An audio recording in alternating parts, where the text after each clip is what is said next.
رسول اللہ صلی اللہ علیہ وآلہ وسلم نے فرمایا، جو شخص کسی عورت کو اس کے خاوند کے خلاف یا غلام کو اس کے آقا کے خلاف بھڑکائے وہ ہم میں سے نہیں۔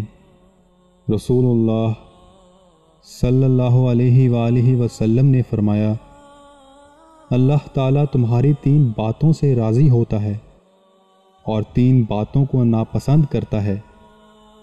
جن باتوں سے راضی ہوتا ہے وہ یہ ہیں کہ تم اس کی عبادت کرو اور اس کے ساتھ کسی چیز کو شریک نہ کرو، اور اللہ کی رسی کو مل کر تھامے رہو اور متفرق نہ ہو۔